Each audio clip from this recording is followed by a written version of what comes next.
ampalalao ahy izay lalana tokony alehako. Ampalalao ahy izay lalana tokony alehako.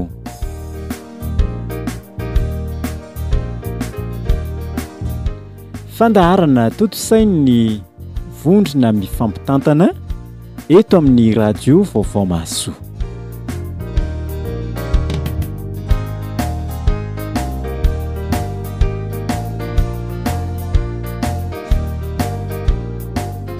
Ry havana milalao amin'ny tompo izay manaraka sy mihena ny onjam-peno radio Vaovao Mahasoa amin'izao fotoana izao dia faly indray izay ny manolotra ny arahaba sy ny firaraitsy ho anao ka dia manonona ny fiadaran'i Jesoa Kristy ho aminao sy ny ankonanao mandrakariva izahay hivavaka isika.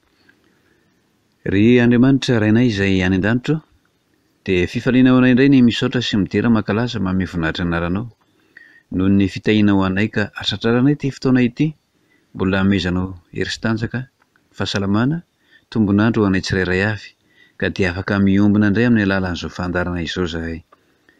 Andinika sy hianatra ny teninao izay dia haka ny lesona izay azo raisina amin'izany mba ahafahanay manitsy ny fiainanay dia hisaoranay anao indrindra ny amin'ny fanahinao masina izay miasa ao anatinay tsirairay avy ary tena aoka ny fanahinao masina tokoa no hitarika anay sy hiasa ao anatinay ahafahanay mahatakatra izay ambaran'ny teninao ka izay tsirairay avy izao samy aina araka ny teninao sy ny sitraponao.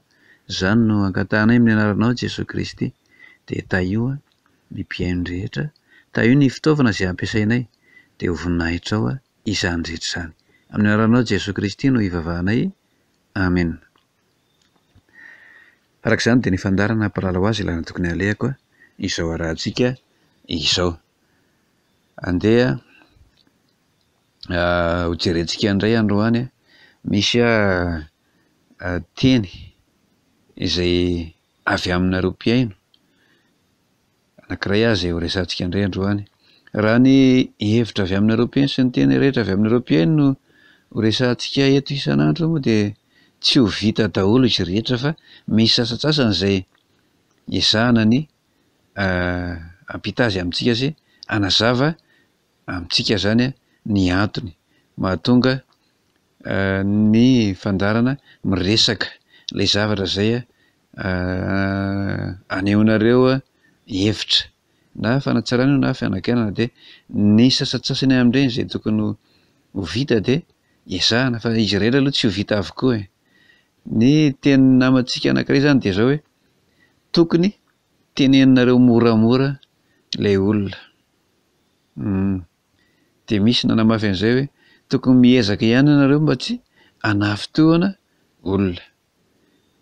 Ary dia nisy moa ny tena hoe misy fotoana mahitsy loatra, misy fotoana mafy loatra ilay fampianarana izay ataonareo eo amin'ny fandaharana.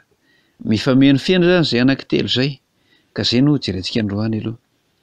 Andeha ho jerena ny ten'Andriamanitra izay voalaza ao amin'ny Timote faharoa ny andininy ny toko fahaefatra ny andininy voalohany ka hatreo amin'ny andininy fahadimy.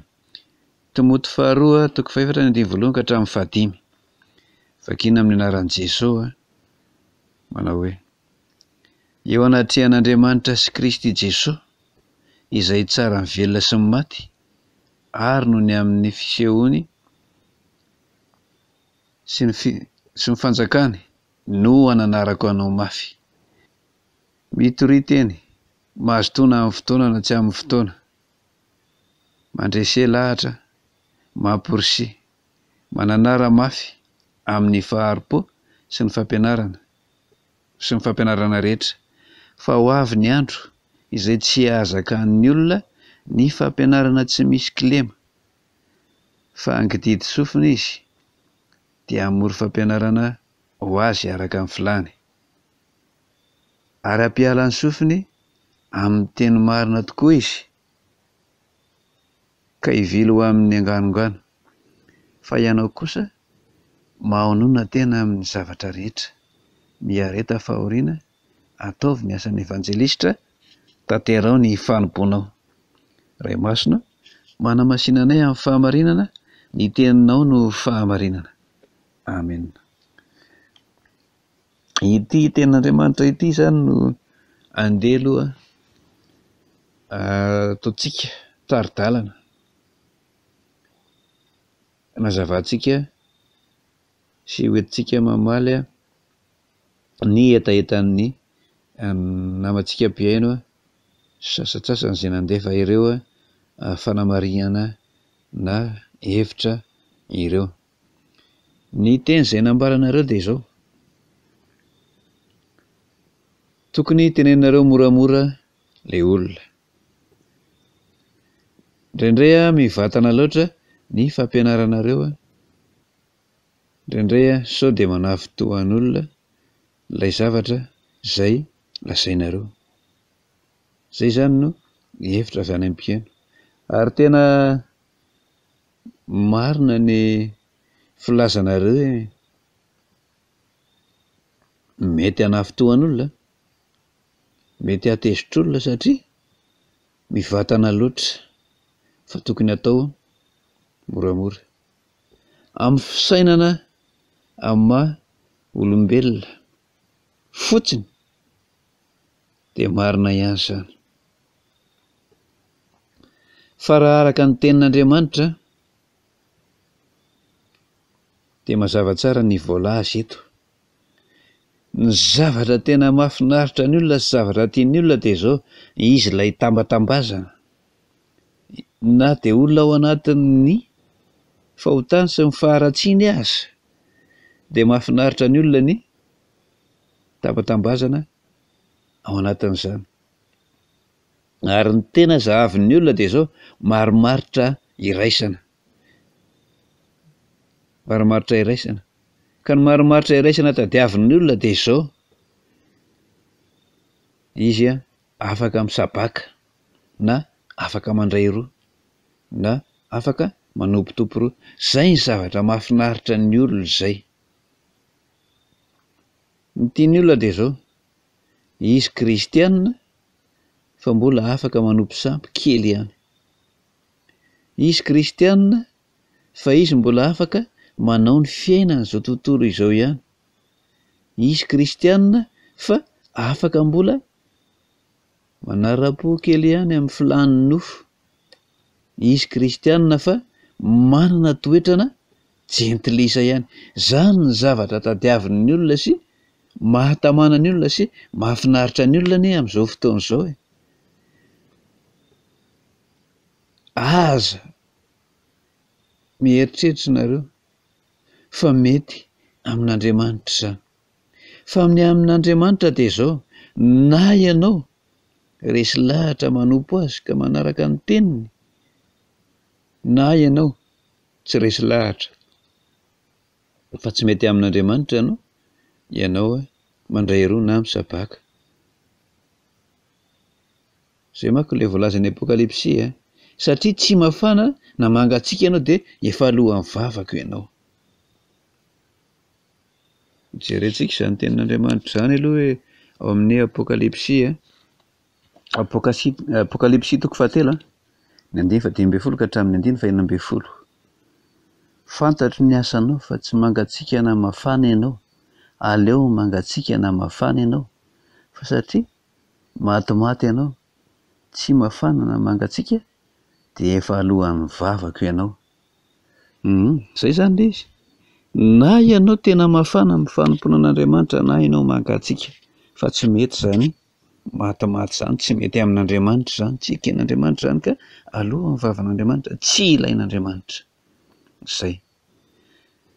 Ary ny zavatra tianambara dia izao: ny tenin'Andriamanitra moa no ampitaina, dia ny tenin'Andriamanitra no ampianarina, ary ny tenin'Andriamanitra ihany koa no akana ny lesona hanaovana ny fampianarana eto amin'ity fandaharana ity, izay inoana fa ny fanahy masina no mitarika. Raha jerena ny hoe aza hoe tokony tsy miteny mafy loatra fa mba tenena moramora le olona, hoe tsy tokony atao mahitsy loatra le fitenenana sy fampianarana, hoe sao dia sanatria manafitoan'olona na vao mainka mahatezitr'olona. ka mampihemitra olona. Izany no voalazanareo fa zao ny ten'Andriamanitra no angalantsika ny lesona mitarika antsika amin'izao fandaharana izao. Jesosy Kristy rehefa nampianatra dia tena nanitsy ary tena nivantana izy matetika nanao ny fampianarany. Ary na i Jaona mpanao batisa koa aza dia tena nanitsy ary tena nivantana teo amin'ny fampianarana izay nataony sy ny fitoriana ny ten'Andriamanitra izay nataony. Andeha aka ohatra vitsivitsy aloha tsika. Aleo ny voalazan'ny Jaona mpanao batisa no tenenina voalohany. Ny filazantsara ny sorata amin'ny Mateo 7. Rehefa nanao batisa i Jaona dia rehefa nanatona azy ny fariseo sy ny mpanodina rano sy namany dia izao no teneniny: ry taranaky ny menarana. Izany hoe nolazainy Jaona mpanao batisa mihitsy izany ireto olo reto hoe ry taranaky ny menarana, iza nanoro hevitra anareo handositra ny fahatezerana ho avy. Azonareo tsara izany? Raha ohatra izany ka tsy natao mivantana ny fampianaran'i Jaona dia tsy ho sahy mihitsy i Jaona hiteny hoe ry taranaky ny menarana izany, satria reto olo reto izany dia tena hita mihitsy hoe olona mpivadika, olona mpiatsara velatsia, olona ratsy toetra. Taranaky ny menarana izany ka taranaky ny devoly. Fiandohan'ny tantaran'ny fahotana ka ny menarana no nampiasain'ny devoly. Dia tsy tokony ve izany Jaona ny teny an'io tamin'ireto olona manatona azy reto, satria reto olo reto ka nanatona azy atao mibatisa. Fa Jaona no teny hoe ry taranaky ny menarana. Raha ohatra izany zao ka Jaona mpanao batisa no miteny eto, dia ahoana no ilazantsika azy? Za tsy Jaona mpanao batisa, tsy hampaharivoarivo ny Jaona mpanao batisa akory, fa anisan'ny manana anjara, men'Andriamanitra fa anjara amin'ny asa fanompoana dia manao izay kely ho vitako. Izay ilay izy, izay no ataonay eto amin'ny fandaharana, manao izay kely tokony ho vita, izay tandrify kely. Ary Jesosy Kristy rehefa nanao fampianarana izy, Mateo 12:4, ny 7:7, no Mateo 7:20, ny 7:30, dia samy milaza fa taranaky ny menarana reto olona izay ampianariny sy hitoriany teny manatona azy ireto. Aleo jerentsika angelo izany Mateo 12:20, ny 7:30 izany. Izao no ilazany Jesosy azy ato: ry taranaky ny menarana, ataonareo izay ratsy fanahy ahoana no fahay miteny zavatra tsara, fa avy amin'ny haben'ny ao am-po no hitenenan'ny vava. Izay aloha ny anankiray.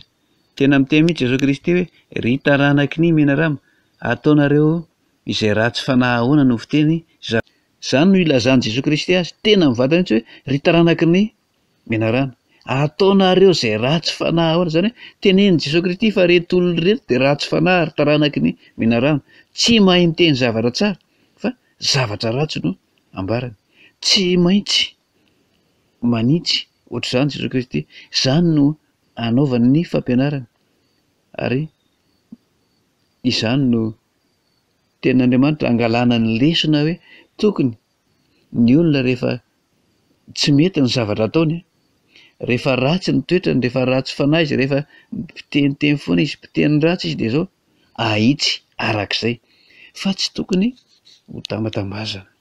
Mbola jerentsika manko ilay tambatambazana, rehefa jerentsika aloha ilay filazan'i Jesosy Kristy an'ilay fampianarana izay ataony ilazan'ny faratsian'ny olona. Ary tahaka izany koa ny filazan'i Jesosy azy eo amin'ny Mateo 7:20-7:30. Ry bibilava, taranaky ny menarana, ataonareo ahoana no fandositra ny fanameloana any amin'ny elo. Izany hoe Jesosy Kristy izany dia miteny eto fa reto olona reto, reto jiosy reto, bibilava, taranaky ny menarana, olona izay tokony ho elohina any amin'ny elo. Ataonareo ahoana no fandositra ny fanameloana ho any amin'ny elo. Raha ohatra zany ka mitoetra an'ireto olo reto de zao olona makany amin'ny elo, olona ho voaheloka makany amin'ny elo ireto olona izay miresaka amin'i Jesoa Kristy ireto. Zany anie no ambaran'i Jesoa Kristy. Zany rehetra zany dia ilazana hoe tsy mety ny fampianarana raha tsy ahitsy arak'izay tokony ho izy, ary mila mananatra mafy sy miteny mafy ianao araka ny nanafaran'i Paoly an'i Timoty. Andeha tohizantsika ihany ny fakana ny ohatra avy ao anatin'ny ten'Andriamanitra ny amin'ny tokony anaovana mahitsy ny fampianarana. Ny Jaona, filazantsara nosoratan'i Jaona toko 9, misy lavalava ao mitantara ny faratsian'ireto jiosy reto. Fa anisan'izany ohatra ny toko 420. Zao no ilazan'i Jesoa Kristy azy io. Ianareo avy amin'ny devoly rainareo. Ianareo avy amin'ny devoly rainareo. Jaona toko 4:420. Jaona toko 4:720. Izay avy amin'Andriamanitra dia mihaino ny tenin'Andriamanitra. Fa ianareo avy amin'ny devoly rainareo ka tsy mihaino n'Andriamanitra. Milaza zany Jesoa Kristy eto amin'ity filazantsara nosoratan'i Jaona ity. Jesoa Kristy mihitsy no miteny. Fa ireto jiosy izay miady hevitra aminy sy mifamaly aminy reto dia zao zanaky ny devoly. Tsy mihaino ny tenin'Andriamanitra, fa izay lazain'ny devoly no hihainoiny. Satria tsy zanak'Andriamanitra izy, tsy avy amin'Andriamanitra izy. Raha avy amin'Andriamanitra ianareo izy dia mihaino ny tenin'Andriamanitra. Ary mbola mafimafy noho zany, ary tena mafy lavitra noho zany no nambaran'i Jesoa Kristy ao amin'ny filazantsara nosoratan'i Matio. Matio toko 7:20, impito Jesoa Kristy no miteny ity teny ity hoe loza anareo fariseo mpanoran-dalàna, mpietsara velatsy. Impito no itenenana izany, loza anareo.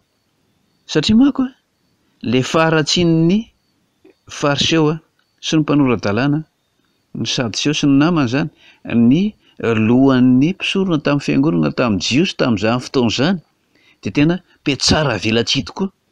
Ary zany Jesoa Kristy ny tena hoe manome entana nareo dia mametraka an'izany eo andohan'ny olona, nefa nareo tsy mikasika izany na dia amin'ny ratsan-tananareo koa aza. Ny olona tereny reto mpanoran-dalàna sy fariseo reto anaraka ny lalàna, ny lalàna misesy zany, fa izy tsy manaraka ny lalàna misesy. Zay mampietsara velatsy azy, ampianariny ny olona fa izy tsy manao. Zay mahatonga an'i Jesoa Kristy niteny azy mafy hoe taranaky ny menarana, mpietsara velatsy. Ary Jesoa Kristy ihany koa no miteny ao amin'ny filazantsara nosoratany Matio toko 7:20, Marka toko 2:20, ny Lioka toko 7:20, milaza hoe ny tranoko atao hoe trano fivavahana, fa ianareo kosa manao azy hoe fiherenjolahy. Dia noravan'i Jesoa Kristy ny varotra rehetra sy ny fanakalozam-bola rehetra tao amin'ny kianjan'ny tempoly tamin'izany fotoana izany. Matio toko 2:20, Marka toko 2:17, ny Lioka toko 7:20, ianareo kosa manao azy zo fiherenjolahy, zany hoe Jesoa Kristy milaza fa jiolahy ireto mpivarotra sy mpanakaly vola, reto izay olona mpitady vola, reto olona tia vola, reto olona tia tena, mitady vola manokana ho azy ao an-kianjan'ny tempoly ireto. Ny olona amin'izao fotoana izao dia be dia be no ohatran'ireo olona izay nitenen'i Jesoa Kristy ireo, manana toetra misabaka, manana toetra mandray roa, manana toetra manompo tompo roa, be dia be. Ka izany mahatonga an'i Jesoa Kristy miteny mivantana, izany mahatonga an'i Jaona mpanao batisa miteny mivantana. Ary Jesoa Kristy nanafatra mandehanana amin'izao tontolo izao ianareo dia mitoriany filazantsara amin'ny olombelona rehetra. Izay mino ahy ny asa ataoko no ataony koa, raha ianao asa lehibe noho izany azy izy. Ary izany indrindra zay eto amin'ity fandarany ity dia tena miezaka manitsy ny mivatana avy hatrany, tsy miolakolaka, tsy mila hoe tambatambazana ny olona, fa ny tenin'Andriamanitra marina no lazaina hoe ny zavatra tsy mety rehetra dia ahitsy avy hatrany hoe tsy mety, ny zavatra mety rehetra dia lazaina fa hoe mety, ka tenenina mafy ny olona, anarina mafy ny olona, ampianarina mafy ny olona, ampianarina maika hiala amin'ny zavatra tsy mety rehetra, fa hianatra, hiditra, hiaina amin'ny zavatra marina sy mety rehetra. Aminay manokana izay heverinay fa hoe fitarihan'ny fanahy masina no anaovana an'izany dia zao: rehefa diso dia diso ka tsy maintsy ahitsy, ary tsy jerevana tavan'olona hoe izy ity na izy ity, fa ny olona rehetra no asain'ny Tompo hitoriana ny filazantsara sy ampianarina ny filazantsara, atao tonga mpiandry Jesosy Kristy. Raha ohatra ka mbola miolakolaka izahay aminao ilay fampianarana ka ny zavatra efa tsy mety mbola lazaina fa mety ihany, dia mpiatsara velatsia koa izahay amin'izany, fa izahay tena tsy miatsara velatsia fa manitsy mivatana ary mamoaka ny ao anatin'ny fo sy ao anatin'ny saina izay apetraky ny fanahy masina ao anatin'ny saina sy ao anatin'ny vava izay no ampitaina. Ny zavatra tian'ny olona manko dia izao: raha mpandray fanasan'ny Tompo azy izy dia mahafinaritra azy ny miaina hoe ay ianao mpandray fanasan'ny Tompo, afaka manao famadihana ianao fa aza maka-panandro re. Zany zavatra mahafinaritra ny olona izany. Ay ianao diakona, ay ianao mpitondra fivavahana, ay ianao manana andraikitra amin'ny fiangonana, raha misotro azy ianao tsy mampaninana misotro ianao, fa aza manao mamo, aza miady aman'olona, aza miteniteny foana. Zany ny zavatra tian'ny olona izany. Izy ilay hoe sady misotro toaka izy fa izy kristianina hono, fa izy hono mahay tsara mitondra tena na misotro asa, izy hono tsy mamo dia izy hono tsy miady aman'olona. Izany ange ny zavatra tadiavin'ny olona. Ay ianao kristianina ianao, mpanompon'Andriamanitra ianao, efa resy lahatra ianao, fa izao hevery izay tokony heveranao, izay tokony ataonao heveranao ny hampande tsara ny fiainanao andavanandro. Afaka mitady vola ianao araka izay hitanao fa mahamety ny fidiram-bolanao. Raha mivarotra toaka azy ianao kay tsy misotro, tsy maninona, fitadiavam-bola ianao, io ny fikaramanao, io ny fidiram-bolanao, atao izay hitanao vola. Izany ange ny zavatra tadiavin'ny olona. Ary ity tantara ity resaka anankiray tena zava-misy ity. Ilay ramatoa diakona, ilay ramatoa mpikambana ny sampana Dorcas, ilay lehilahy mpivavaka tsotra, fa io lehilahy vadin'io madama io zany, ramatoa io mpiloka, mpanao androny atao hoe tourniquet rony, mpanodina tourniquet.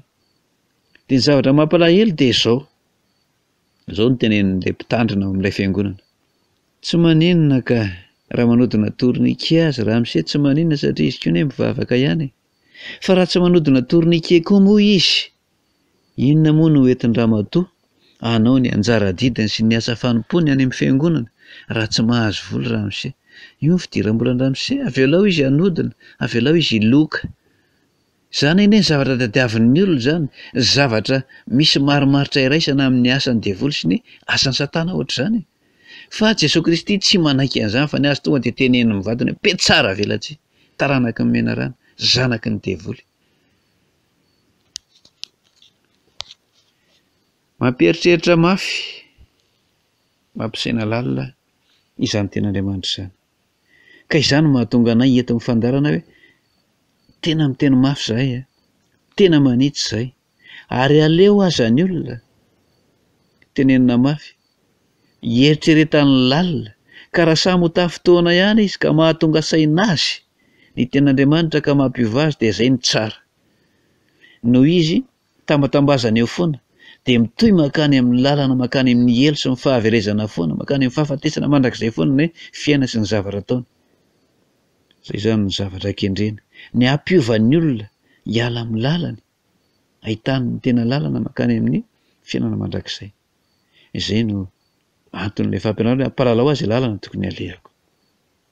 Hivavaka isika. Isaoranay anao Jesosy ny fitiavanao sy ny famindraponao.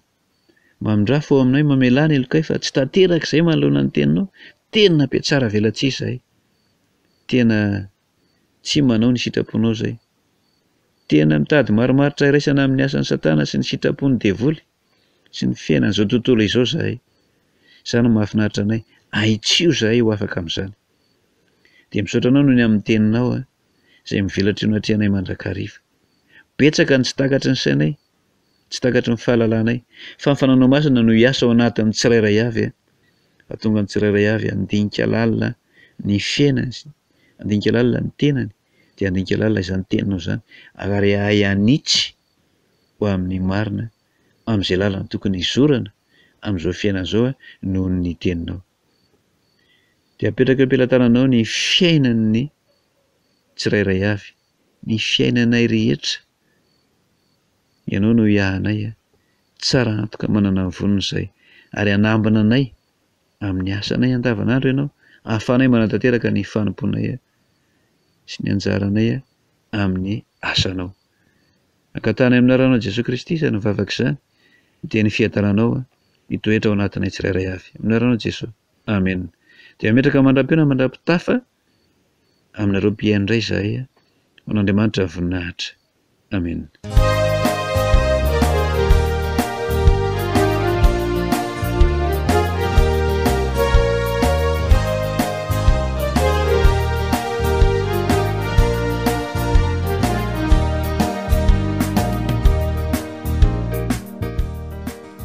Ampalalao aho izay lalana tokony alehako. Ampalalao aho izay lalana tokony alehako.